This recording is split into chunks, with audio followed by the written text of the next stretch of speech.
In my past life, my half-sister and I got married on the same day. Our father gave us a choice between two partners for an alliance marriage. My sister unhesitatingly chose the son of the financial tycoon, while I was arranged to marry a man who had only recently gotten rich, the new money. The result was that after marriage, the tycoon's son spent all his time working overtime, only sending his wife $50 million in monthly spending money. Ultimately, my sister unilaterally annulled the marriage, unable to stand the indifference. Meanwhile, the new money guy came home on time every day, clinging to me every step of the way. That's why, in this life, when my sister changed her mind and fought to marry the new money man, leaving me to marry the tycoon's son, I was overjoyed. Getting a $50 million monthly allowance while my husband never came home was surely a dream come true. Why choose someone as volatile and controlling as Radley Jasper? The joyous and excited voice of Linda Lewis rang out, "Mom, Dad, I've made my choice. I want to marry Radley Jasper. What's the point of a lot of money? When choosing a husband, you should pick someone who loves you and knows how to care for his family." After saying that, she deliberately turned and gave me a smug look. That single glance was enough for me to know she had also been reborn. In the previous life, after marrying the tycoon's son, every time she saw Radley Jasper and me being affectionate, she would make snide remarks using this exact line. I pressed my lips together, struggling to suppress the smile at the corner of my mouth, but inside, I was gloating. For a woman after marriage, nothing is luckier than three things: a husband who doesn't come home, plenty of money to spend, and no need to serve in-laws. Such a good thing could make you wake up laughing even in your dreams. Just then, my stepmother frowned and said, "Linda, did you say the wrong name? The person you want to marry is Andrew, not Radley Jasper." But Linda Lewis shook her head vehemently. "No, I only want to marry Radley Jasper. Although he's not as rich as Andrew, he is gentle and caring, tall, healthy, and strong. I want to marry him, Mom. I only want him." My stepmother hastily tried to persuade her. "You silly girl, what are you saying? Radley Jasper is uneducated and has a volatile temper. You'll suffer if you're with him." But Linda sweetly hugged her arm and cooed, "Mom, he will definitely be gentle and caring after we get married. Trust me, I wouldn't gamble my whole life away." My stepmother seemed hesitant. Though unhappy, seeing her daughter so determined, she finally compromised. "All right, you are my treasure. If you're happy, I'll indulge you." Linda Lewis immediately kissed my stepmother's cheek, then turned to look at me triumphantly and said, "Sister, congratulations on marrying the tycoon's son. You'll get to enjoy endless wealth and glory." For the first time, I found my sister's words pleasant to hear. I grinned radiantly and replied, "Little sister, keep saying a few more sentences like that." Linda Lewis let out a sneering laugh, her voice mocking. "Go ahead and be happy. You'll understand what it's like to be a widow while your husband is still alive once you marry him. What good is money? Isn't love the most important thing in a marriage? When you can't stand it, don't expect a divorce. You'll just wither away your youth." I struggled to hold back my laughter. The more I thought about my blissful future, the less I could contain myself. Forget a solo life with $50 million a month. I would even willingly care for his mistress after she gave birth. With money and free time and no pressure to have children, what is that life but paradise? While Linda Lewis was still mocking me, everything was decided. No one asked for my opinion, not even my biological father. Honestly, though, I'd gotten used to it since he cheated on my mother to marry the stepmother. Not long after, Radley Jasper arrived with expensive gifts to propose. His appearance was decent, but his eyes were fierce. You could tell at a glance he was not easy to deal with. Because he lacked education, his way of speaking was very direct, even a bit crude. Especially during lunch, he ate with his mouth open and slurped his soup. Food even sprayed out when he talked. The way he looked at Linda Louie was filled with lust. After a few glasses of wine, he even took the opportunity to grab her waist. Linda Louie only struggled slightly, her face immediately turning red, her eyes sparkling. Clearly, she was smitten. My parents' faces were dark. Their looks of disgust was unconcealable. They couldn't understand why their daughter was so obstinate. I lowered my head and drank my soup, a mocking smile playing on my lips. The reason was simple. In the previous life, my sister married the tycoon's son and lived like a widow for 3 years. The tycoon's son was a workaholic, constantly busy everywhere. Besides the $50 million monthly allowance, there was nothing else. The number of times they ate together was too few to count on one hand, let alone conjugal matters. Compared to that, although Radley Jasper was crude, he was tall and burly. Even his chest hair protruded from his shirt. You could tell immediately he had plenty of vigor. How could my sister not like that? After getting drunk, Radley Jasper was personally helped into the lounge by Linda Louie. After a long while, my sister came downstairs, her clothes slightly disheveled, a bright red hickey visible on her neck. She truly couldn't wait. My stepmother's face was extremely unpleasant. Linda, Radley Jasper is not suitable, truly not suitable. But Linda stubbornly, flirtatiously insisted, "You don't understand, Mom. He is suitable. He really is very suitable." My father frowned, also agreeing with the stepmother. Radley Jasper is just new money. He has no culture. Andrew is still better. I've met the boy. He's educated, and his manners are very stable. His words were cut short by Linda Louie. "What do you know, Dad? Radley Jasper is better. Or does Sister want to steal him so you changed your mind? Don't you dare dream of it." I nearly burst out laughing, the curve of my lips too wide to hide. I spoke decisively. "Don't worry, I absolutely won't fight you for him. He's all yours. The person I like is Andrew. I fell for him at first sight, and in this life, it can be no one else." Linda Louie sneered again. "Really? He's a workaholic. All he does is working every day. You'll be lucky to see him once a month." I calmly replied, "Of course, men must prioritize their careers. He has so many employees to worry about, he can't be lazy. If he doesn't have time, I do. By then, I'll go work at his company, and won't we be able to spend the whole day together?" Just then, a deep, cold voice, mixed with a hint of surprise, spoke. "You like me that much?" I turned my head towards the source of the sound, only to see Andrew standing at the door. He was wearing a premium black suit, with 4 bodyguards following behind, each carrying armfuls of gifts. He stood against the light, emanating an aura, handsome enough to take one's breath away. I gulped, looking at Linda Lewis, who was glaring defensively beside me, and could only nod. "Yes, I like you." The corner of Andrew's mouth curved up, his gaze becoming gentler as he replied, "I understand." I forced a smile, both shy and trying to maintain my composure. It was only then that I remembered he had appeared at this exact time in the previous life. Back then, he came straight from the airport to propose. His face was icy. He was completely indifferent to Linda Lewis, looking at her like a stranger. To be honest, my sister didn't know how to speak then either, criticizing him for being late and complaining that the gifts weren't personally chosen by him, showing a perfunctory attitude. Towards a strong, imposing man like him, that behavior certainly didn't earn any goodwill. My father laughed heartily. "CEO Andrew, you've worked hard. Please sit down and rest. You mentioned coming back tonight, so I didn't have time to meet you at the airport. I'm so sorry." My stepmother also hurriedly served tea, respectful and ingratiating. Andrew leaned back on the sofa, looking relaxed and confident, his powerful aura making it seem like this was his territory. He calmly replied, "Everything was handled sooner than expected, so I took the private jet back immediately." Then he tilted his head to look at me and said, "The wedding preparations will be according to your wishes, with no spending limits. I will set aside a day at the end of the month to resolve the marriage matter. Is that acceptable?" Although his tone was negotiable, the pressure was too great for anyone to refuse.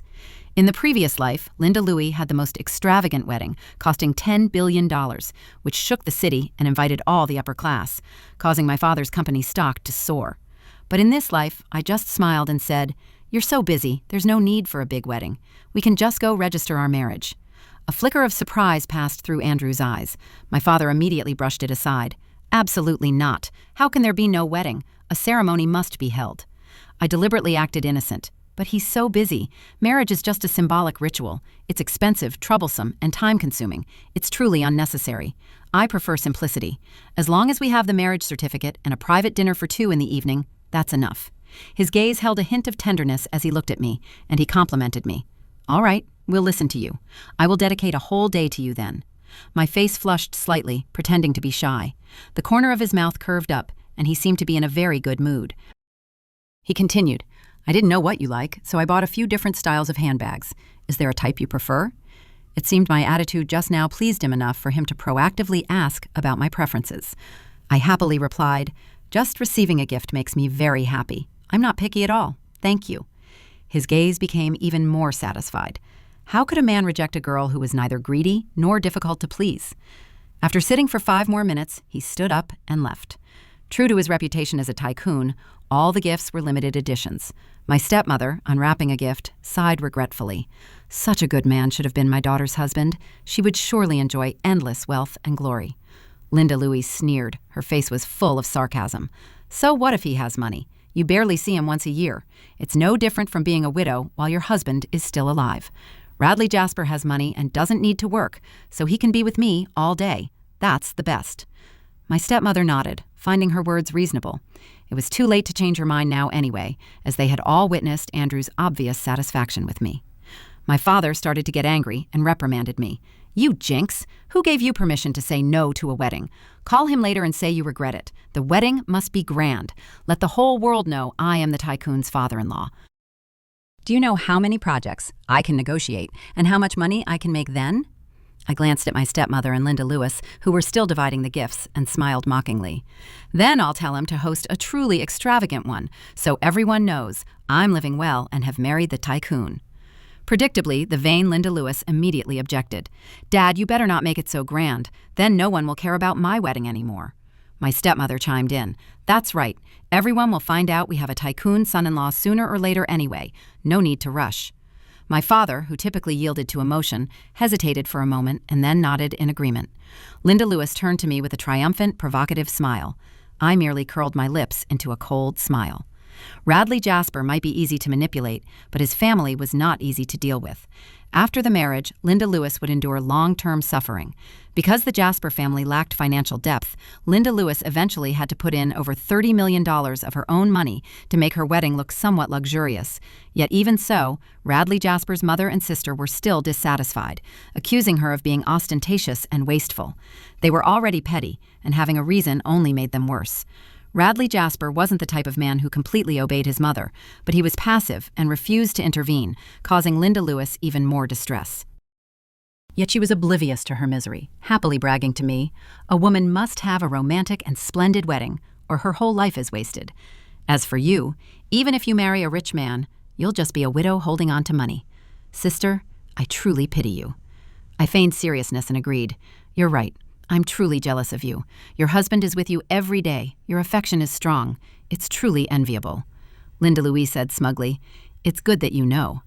I curled my lips into a slight smile, silently watching her rush onto the stage for the ring exchange.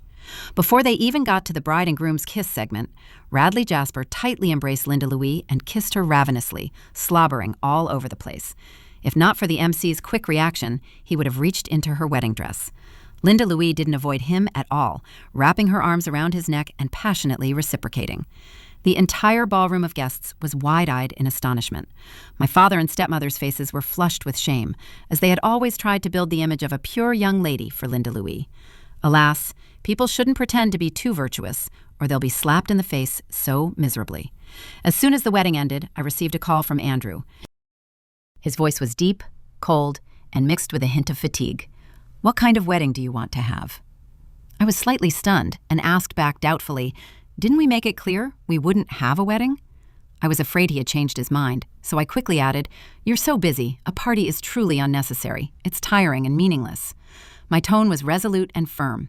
If this wedding helped my father's company gain a significant advantage, I wouldn't even consider it. Andrew countered, "Do you truly not want to have a wedding?" I immediately blurted out, "I don't. Where did you hear that I wanted one?" He said gravely, "My secretary attended your sister's wedding. He heard you say you admired it." His voice held a slight hint of apology. "I caused you distress. Tell me how you want to be compensated." I froze. My smile was radiant enough to show my white teeth. My God, if the wealthiest husband in the country says he wants to compensate you, how huge would that amount be? My golden opportunity had finally arrived. I licked my lips, thinking that since I normally get $50 million a month in allowance, asking for a small goal wouldn't be too much. But outwardly, I pretended to be gentle. "There's no need. You being so busy is for our family. I already feel guilty for not being able to help. Just eating on time and sending me a few messages when you're free is enough for me." My words sounded affectionate, but I was calculating. If he didn't eat regularly and his health deteriorated, how many months of the $50 million allowance would I lose? As long as he occasionally texts to let me know he's still alive, that's enough. I was waiting for him to hedge a bit more before mentioning my true intentions, but he slowly opened his mouth. "In that case, you'll follow me to the company to work from now on. Tomorrow is the end of the month. I will pick you up tomorrow morning. First, we'll go get the marriage certificate, and then you'll come to the company with me." I internally groaned. With $50 million a month, why did I need to work? If I saved up for 3 or 4 years, wouldn't taking over my father's entire company be as easy as flipping my hand? Why work as an employee? So I gently refused. I'm clumsy. I'm afraid I'll affect your work. Andrew's voice was full of confidence. Don't underestimate me, and don't underestimate yourself. Those words stirred a difficult-to-describe emotion in my heart. I remembered my mother's words when she was alive, teaching me literacy, right from wrong, and that life held countless possibilities. But after my father cheated, everyone blamed my mother, saying she was too strong, too smart, and not the wise wife and good mother that men needed. Eventually, my mother became depressed and left this world. Before she died, she told me, "This world is inherently unfair to women, so living a quiet, content life is the best way to protect yourself." Following my mother's advice, I stopped aiming for first place and deliberately acted naive when making friends. Indeed, I felt more goodwill from everyone. The next morning, at exactly 9 o'clock, Andrew appeared at my doorstep. He was wearing a luxurious black vest, gold-rimmed glasses, and holding a bouquet of red roses. Behind him was a luxurious Maybach. His deep, gentle voice said, "Mary, good morning." In that moment, he was like a male lead stepping out of a romance novel. I swallowed hard, trying to maintain a calm demeanor, and replied, "Good morning." He thoughtfully prepared coffee and bread for me. This time, he drove himself. His driving skills were steady, and he comfortably handled 3 international calls, 4 internal company calls, and calls from 3 other partners. It wasn't until we entered the civil affairs office to take photos that he paused his work. Sure enough, the CEO's schedule was jam-packed, both practical and dry. A handsome man takes beautiful certificate photos. On the contrary, it made me look slightly less attractive. He tilted his head, gazing intently at the marriage photo, and asked me with a look of doubt, "Do we need to post this on social media?" Before I could even say, "No need," I saw him pull out his phone, snap a photo, and quickly post an image. The CEO's work efficiency was truly unusual. So, I also posted a photo with the caption, "First time showing off my love, still a little clumsy." For the 50 million monthly allowance, I naturally had to do a thorough job. Andrew's eyes showed a flicker of satisfaction, and he finally mentioned what I had been looking forward to the most. "From now on, I will give you 50 million in spending money every month. Buy whatever you like. And the matter of taking you to work is, of course, still on. Now we'll go to the company to handle the onboarding procedures." I secretly sighed. I would lose 50 million if I upset him, so I just smiled gently and replied, "Yes, all right." Although I had long known Andrew was wealthy, I was still astonished when I saw the industrial park he owned with my own eyes. His office occupied an entire floor, complete with a garden, a swimming pool, and a helipad. I blurted out a compliment. "The flowers here are so beautiful." He calmly replied, "I have a villa in the suburbs that's perfect for growing flowers. I'll give it to you later." My eyes immediately lit up. Following the Tycoon certainly never results in a loss. So, during my training with the secretary, I was as enthusiastic as if I had been given a stimulating injection. However, the job itself wasn't much, just drafting some documents, making coffee, and attending parties with Andrew. Previously, the secretaries were all male. Andrew's office floor was like a monastery. Yet in the previous life, Linda Louie came running several times to cause trouble, suspecting an affair between him and a female employee. After finding nothing, she finally suspected he was gay. At the time, her words were so convincing that I was slightly swayed. But now, seeing him focused on his work, his eyes shining when discussing business, I realized he genuinely loved his job. On our wedding night, he worked until past 1 a.m. I sat in the adjacent room, eating spicy lobster and drinking soda while watching a movie. It was truly like paradise. When he finished work, he came over with an apologetic look. "I'm sorry, I was so caught up in work that I forgot I promised to spend the whole day with you." I peeled a shrimp and smiled. "It's okay, I ate very well. Are you done with work? Why don't you sit down and eat a little with me?" After saying that, I was startled, because there were only a few shrimp left on the table, with shells piled high. I was embarrassed and intended to clear the mess, but he rolled up his sleeves, put on gloves, and leisurely started peeling shrimp for me. I was surprised and quickly said, "No need, let me do it myself." He chuckled softly. "I'm actually quite good at peeling. I used to peel them for my mom when I was little. It's just that my speed is still slow. I'll have to practice more, or I'll get scolded for not keeping up with my mom's and your eating speed." In that moment, Andrew didn't seem like the cold CEO anymore, but exactly like a gentle boy from next door. After peeling the shrimp, he carefully cleaned up the shells on the table and took the trash bag downstairs to dispose of it. In the previous life, didn't Linda Louie always say he was cold and unapproachable, only coming home once every 10 days or half a month and never saying a word during dinner? Why did I find him so simple and easy to live with, not difficult to approach at all? Especially at night, when we went to bed, I was shy and awkward, but he naturally wrapped his arm around my waist, being incredibly gentle. The more I interacted with him, the more I discovered Andrew was truly a treasure of a man. He didn't smoke, didn't drink, was serious about work, and treated his subordinates with respect and thoughtfulness. Most importantly, when he learned I had a master's degree in finance, he immediately put me in the project team. Initially, I only planned to pretend to work, but he spent half an hour every day explaining things to me and arranged for me to attend economic seminars. I hadn't even fully digested the knowledge yet, and he had already included me in a high-level conference. I felt guilty and tried to make excuses. I'm just a new secretary who's only been here half a month. It's not appropriate. He placed the document binder with detailed notes in my hand and said calmly, "Stop hiding it. Show your true capability." I pretended to be confused. What capability? He smiled softly. I also graduated in finance from University A. I know the level of a master's degree better than anyone. Your major GPA is in the top 10, but your overall GPA is only around 30, a glaring discrepancy. My former secretary took 3 years to get used to my working habits, yet you summarized and completely improved the system in just 1 week. I was stunned. I thought I had hidden my abilities well, but he had seen right through me all along. He gently patted my shoulder. His voice was resolute. "Don't bury your talent. You have endless potential. I'll see you in the meeting room." Those words made my heart tremble. In my past life, I followed my mother's advice and lived a quiet life, but I was never truly happy. In this life, fate had given me a chance, and I would not waste it any more. So I pushed the door open and entered the conference room. Under the burning gaze of many people, I stood on the podium and delivered my presentation boldly. When the meeting ended, applause erupted. The first person to stand up and applaud was Andrew. From his eyes, which were filled with praise and encouragement, I knew I had done very well. From then on, I was no longer just making tea and printing documents. I began to get involved in projects and even became the person in charge. Just as I was busy working nonstop, my stepmother unexpectedly called and told me to come home for dinner. This was the first time in both lifetimes that she had proactively called me back. As soon as I entered the door, I heard Linda Louie angrily complaining. "That damn old woman is crazy. She makes me wake up at 4:30 every morning to cook for the whole family. And that sister-in-law of mine is a total slut. She spends my husband's money and then incites the old woman to cause trouble for me. Radley is usually fine, but he's never around when things happen."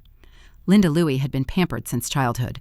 If anything went against her wishes, she would immediately throw a fit. Given the situation at the Jasper family, she could only endure for 2 more months at most. By then, her love for Radley Jasper would be gone, replaced by a multitude of meaningless trivialities. And Radley Jasper was not as accommodating as Andrew. If Linda Louie demanded a divorce, the matter might never be resolved, possibly even ending in death.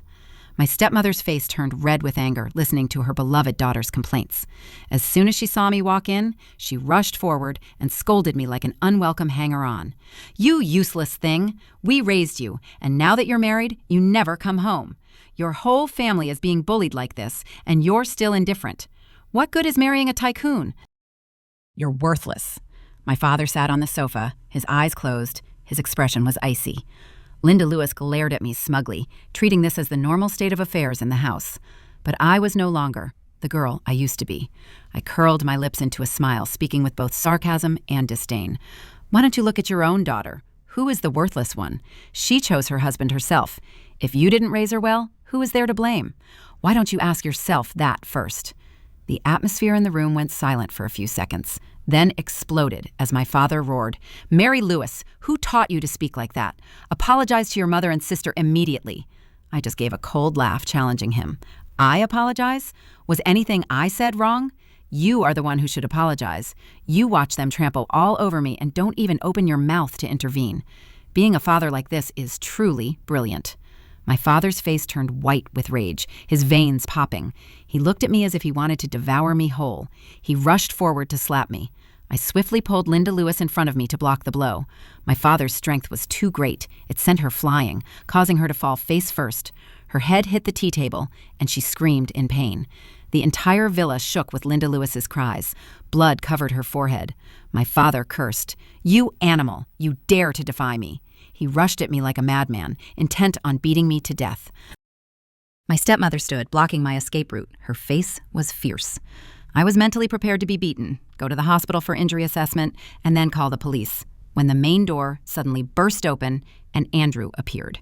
His voice was a furious snarl. "If Mary has even the slightest scratch on her, you will pay the price." My father, who moments ago wanted to kill me, instantly changed his demeanor to one of fawning and pleading. "Son-in-law, please don't misunderstand. We were just joking." I didn't hesitate to slap him to counter his deceitful words. My father's face was flushed, his eyes burning with ferocity, yet he forced a flattering, fake smile. Andrew's voice was cold as shattered ice, making everyone shiver. "It's best not to harm her, or you shouldn't expect me to show any consideration." He completely ignored their begging and pleading, only looking at me from head to toe with extreme tension. He asked, "Are you hurt anywhere?" I shook my head and said no. Andrew sighed in relief, took my hand, and left without looking back. Only when I got into his car did I fully react, asking curiously, "How did you show up here?" He pulled out a folder and handed it to me, saying, "A client abruptly moved the deadline to dawn. There are still some uncertain data points in the project. I couldn't reach you after repeated attempts, so I came to find you personally." That night, I worked overtime with the project team until dawn, finally succeeding in getting the system online. Andrew sat in the room next door, peeling lobster and drinking soda, waiting for me. Seeing him like that, all my fatigue and hunger vanished in that moment. People say marriage is a good thing. I truly felt it at that moment. He looked at the report and praised softly, "You did very well. The project is ahead of schedule and running smoothly." I ate shrimp and mumbled a reply. The department was in chaos before going online, but luckily there were no problems during testing. He laughed, gently wiping the grease from my face with a tissue.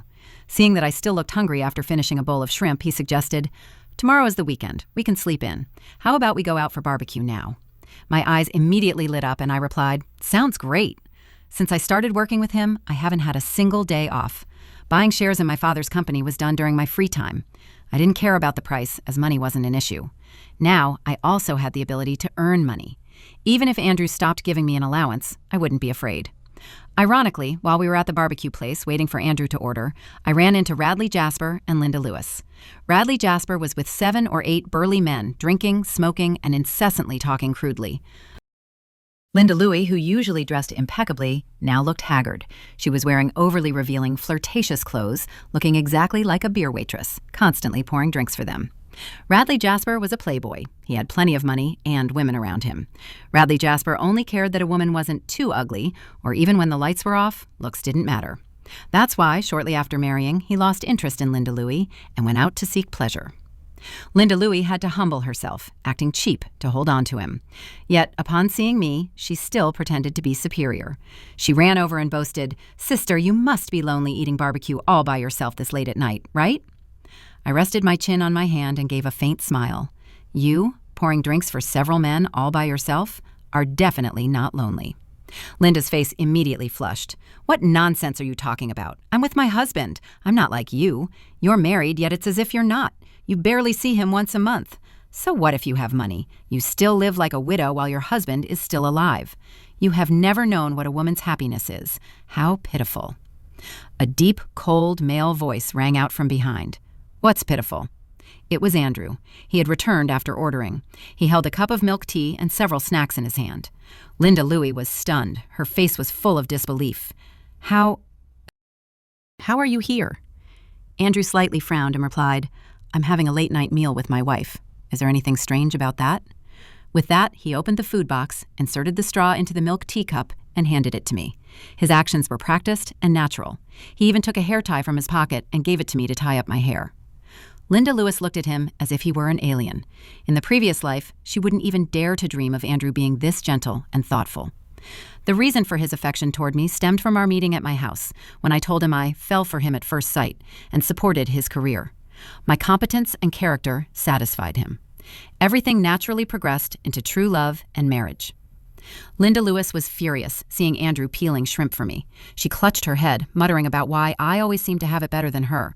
Her voice was filled with resentment. In her anger, she jumped up and knocked over the entire table. The clash was loud, and objects scattered everywhere on the floor. Radley Jasper, drunk, rushed over, holding a wine bottle to threaten us. But upon seeing Andrew, he slapped Linda Lewis directly across the face. He cursed Linda Lewis, forcing her to kneel and apologize to her brother-in-law, then kicked her, sending her falling. Linda Lewis screamed for help and desperately begged for mercy. "Brother, I know I was wrong. I won't do it again." Andrew didn't rush to rescue her. He pulled me back a few steps and called the police. His face was cold and terrifying. The ambulance and police arrived very quickly. Linda Lewis was taken to the hospital in critical condition, with broken ribs and multiple fractures in her jaw. Radley Jasper and his cronies were taken to the police station for questioning. Although Linda Lewis's injuries were severe, Radley Jasper was only given a warning and verbal mediation before the law. My stepmother cried, wanting to settle the score with him, but my father, being weak-willed due to the company's financial crisis and his need for investment money from the Jasper family, stopped her. When Linda Lewis demanded a divorce, her mother-in-law and sister-in-law immediately scolded her harshly. They said if she divorced, she would be used goods and no one would marry her again. If she wanted a divorce, she had to pay $50 million in compensation. This made my stepmother so furious that she fainted and had to be rushed to the operating room. The entire family was in chaos. My father called me, pleading, "Mary, our company is in trouble. Ask your husband to invest a few tens of millions." I checked the books. My father's company would go bankrupt in half a month at most. Andrew's capability was undeniable. After learning I was secretly buying family shares, he guided me on how to secure contracts, skillfully using capital and connections. With enough money and personnel, arranging the situation became easier than I thought. After hearing my father's request, I smiled and replied, "If you want to meet the CEO, please schedule an appointment with his secretary for convenience." My father's voice instantly rose. "You are my daughter. Andrew is our son-in-law. There's no need to book an appointment. I won't hold what happened against you anymore, but you must take care of this matter. We are family. I'll even share some company shares with you later." I smiled and replied, "You can keep that junk. Don't even think about profiting off me." My father immediately roared and cursed. "Mary, you're out of control. How dare you talk to me like that? I'm your father. Without me, there would be no animal like you." I questioned him coldly. "What right do you have to call yourself my father? If you hadn't cheated that year, if you hadn't joined others in humiliating my mother, would she have fallen into depression and committed suicide? For all these years, you let Linda Louie and her mother trample all over me. If I am an animal, you are worse than an animal. The predicament your company is in now is my doing. So just wait. Bankruptcy, poverty, and a life of humiliation await you for the rest of your days." With that, I decisively hung up and blocked his number. All the resentment buried in my heart for so long was finally vented. I felt completely relieved.